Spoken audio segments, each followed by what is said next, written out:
Is Imam Mehdi about to appear soon? Are we going to live to see the time of Dajaal? Are we living the end of times? These are frequent questions I'm being asked at this moment, especially with the current situation going on in the world. To understand all of this, you have to first understand that the Prophet ﷺ gave us minor signs and he gave us major signs. Okay?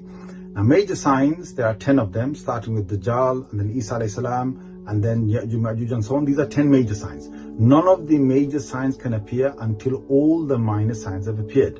And where is Imam Mehdi in all of this? Imam Mehdi is the bridge between the minor signs and the major signs, meaning that he will be the last of the minor signs and he will live to see the coming of Dajaal, live to see the coming of the first of the major signs. Okay, so now of the minor signs, if they don't all appear, then we won't see Imam Mehdi, we won't see Dajaal. Okay, remember that. And from the minor signs, the scholars have said that most of them have appeared except for a few, that a handful of them that haven't appeared. Of them is a hadith in Bukhari and Muslim where the Prophet ﷺ speaks about the river Euphrates, which runs from Turkey, goes through Syria, all the way through Iraq. That river will recede and it will leave behind it like a mountain full of gold. Prophet ﷺ has warned us not to go there. He said for every 100 men that go there, every man thinking that I'm going to be the one taking the gold, he said 99 of them will die and only one of them will come back alive. Okay, that's a minor sign of the day, before the day of judgment, which we haven't seen yet. Until that doesn't come, Imam Mehdi is not coming, and the Dajaal is not coming, thereafter. Another sign of the minor signs which hasn't yet appeared is that the Prophet ﷺ speaks about the Jaziratul Arab in Sahih Hadith and Muslim, that the Arabian Peninsula will return back to becoming green and have rivers flowing in it. We haven't seen that yet come, and there are a few others that haven't come. Of the signs that haven't come is the lot of battles that the Prophet ﷺ speaks about before, and a lot of wars that happened before the coming of Imam Mehdi. Okay, so one of them is about, and it's a long hadith about the Ahlul Rum. Who are the Ahlul Rum? The Prophet ﷺ, when he says that word or that phrase, he's referring to the current day Europeans. In his time, they were the Roman Empire. In today's time, it's the Europeans and the people who traveled from Europe going to America, because that's how America was founded, and anywhere else from Europe that they went. These are the Ahlul Rum. Now, the Ahlul Rum will divide into two. There'll be part of them that will be the enemies of Muslims, and part of them will be sympathetic towards the Muslims. Those who are sympathetic towards the Muslims will join the Muslims together in a war and fight the others who are the enemies of the Muslims. And these battles carry on. Some they will lose, some they will win, and so on, until one day the Ahlul Rum that are sympathetic towards the Muslims, with the Muslims, they win over the others. Okay, they live in peace for a little while, and after that, one day they fall into dispute. The Muslims say that we won this last major war because of the Quran, and the Ahlul Rum say no, we won it because of the cross, and they have a fight between them now. And in this fight, the Muslims are defeated, and the hadith mentions that that Imam Mehdi is coming after this. Okay, so Imam Mehdi comes at the end of sort of this war. Okay, that's one hadith. There's another hadith in Abu Dawud, a Sahih hadith, which speaks about the succession of Khalifas. Now, Khalifa is a person who rules the entire Muslim world. We had this for centuries and centuries, from the time of Abu Bakr radiallahu anhu till about 100 years ago. That whole succession, it comes in again, and there are many successive rulers. One last ruler has passed away, a new ruler is supposed to be elected. They are in Sham at the moment. Rasulullah sallallahu alaihi wasallam speaks about Sham in various ahadith. When he says Sham, he doesn't mean today Syria only. It covers Syria, whole of Syria, it covers Lebanon, it covers the whole of Palestine, it covers part of Egypt, it covers part of Iraq. Okay, it's a massive part of land. In Sham, these leaders are sitting together and they're about to elect the next leader. Each one is ready, who could become a potential leader. And they have a dispute over who should be the leader. One of these men who could become the leader, he has enough of this. He runs away from there. He goes to Mecca. He doesn't want to become the leader. The others look around. They say, where's that man gone? And they say, well, he's gone to Mecca. So they say, you know what? Let's make him the leader. They come all the way to Mecca. They find this man he's doing tawaf around the Kaaba.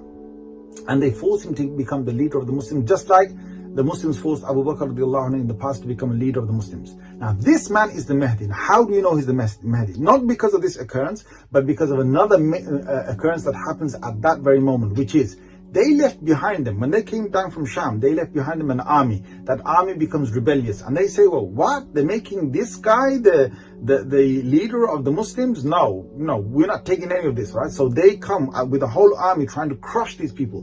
When they get to Medina in a plain piece of land, then the whole land opens beneath their feet and that whole army is crushed, swallowed inside. When that occurrence happens, we know the man that they gave allegiance to in front of the Kaaba, he is the Mahdi.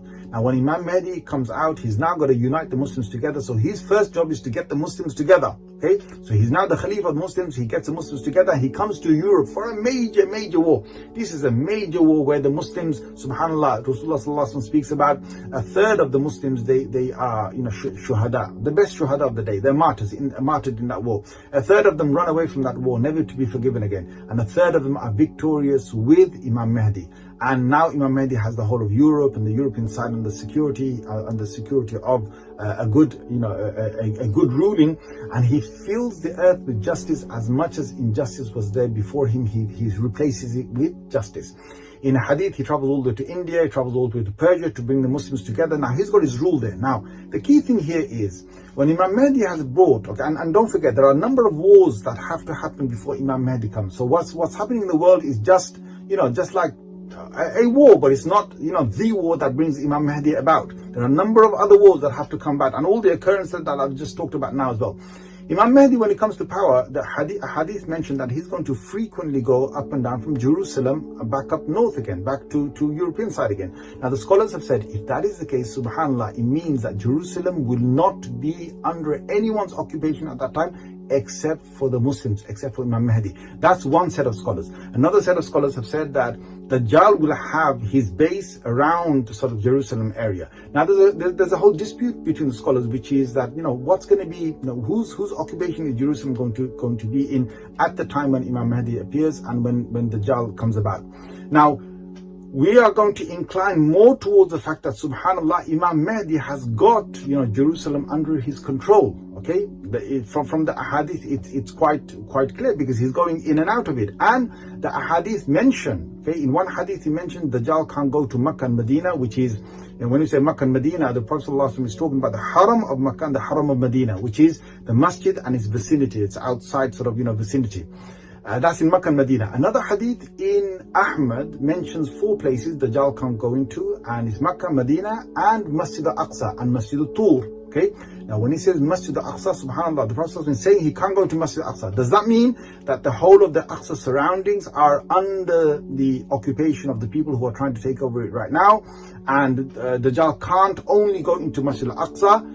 Or does it mean that the whole of the Aqsa vicinity is under the Muslim rule? Again, it's a debate amongst the Muslim scholars. We furthermore have another hadith that describes that the first major following of Dajaal is going to be from the east. It's going to be from a place of Asfahan in Iran, and there's going to be 70,000 Jewish people who will follow him. These are going to be the first major followers of Dajaal.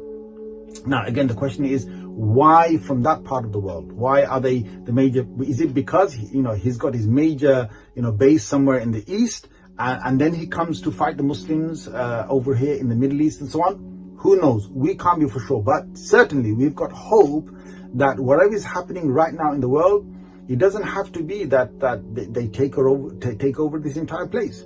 They might be there for some time. We don't know how long. Okay, but we definitely know that there's going to be, something that is going to come back now. Where are you going to find all of that? I'm going to ask all of you to read the tafsir of the beginning of Surah Isra. Okay, if you want to know the future of this place of Jerusalem and what's going to happen, well, you look in the Quran, because that's what the Quran came to us for. It came to us to tell us about about things, that the most important things to us. Why did Allah Azza wa Jal dedicate the first part of Surah Isra talking about this place, Masjid al-Aqsa, and what's going to happen and what happened in the past and what Allah said each time there is a great occupation that happens there? What will be the outcome of that? Allah Azza wa Jal mentioned that in Surah Isra in the beginning. Go and read the tafsir yourself and find out, because there it mentions, whatever is mentioned there of the history is about to repeat itself in the future.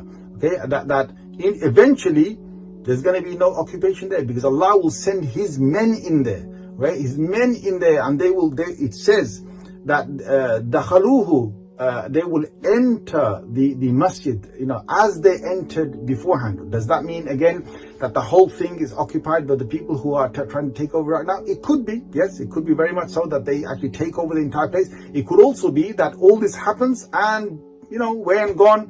Later on, Imam Mehdi comes, he takes, he's already in control over that, and Dajjal doesn't have his base there. It could be either way. Anyway, food for thought.